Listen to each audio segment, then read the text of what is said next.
Hey guys, my name is Kelly Nord. I work at the UDOT Traffic Operations Center. In this video, I'm going to be showing you how to create a route in Clearguide. Remember that Clearguide houses our traffic probe data, and probe data is good for speeds and travel times. It's going to be a lot easier to pull data from the system in a route format than in individual segments. So let's jump over to routes. And we're going to click on Create. We're going to turn off the weather layers so that we can see our traffic layer a little clearer. And we're going to be developing a route from the TOC to the complex.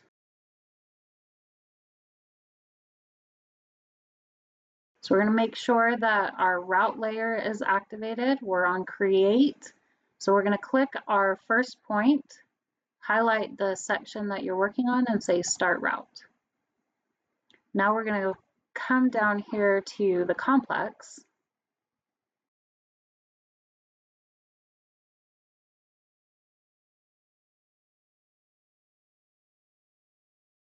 So if you want, you can change the map layer to something a little bit clearer.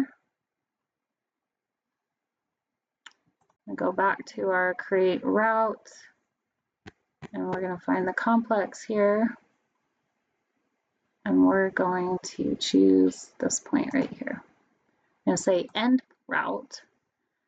Now notice that it took this specific route down to 15. If I wanted to change this route to take 2700 West, for example, let's change my map real quick. I could add a waypoint on 2700 West to force that route to take 27 instead. You can even drag these waypoints back onto I-215 if we want. Once you're satisfied with your route, you can click on Create, and you can name it something specific. You can include a description and a tag, and you can even check this to create the reverse route. So let's go ahead and do that so you can see what that looks like. Then we're going to click Next.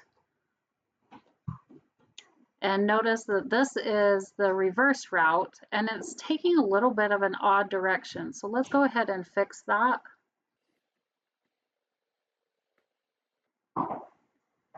There we go. Once we're satisfied with the reverse route, we can click Create and adjust the name. Click Save. Now it's going to show up in our routes. So you can click on My Routes, or you can search for it here.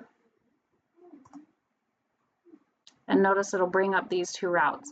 Once you have created a route, now you can pull data from it. So let's go ahead and start with our basic time series report. If you come over here, we've got on the left time series. If you click on that, this is going to bring up a plot of the average speed or travel time along that route according to time of day. So notice here's my speed on my left, time of day along the bottom. You can change the metrics that are plotted along here, up here. The other one you may want to be aware of is this average confidence score.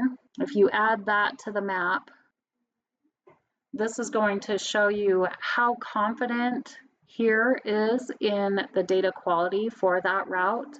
We tend to use data over 0.8 as our threshold.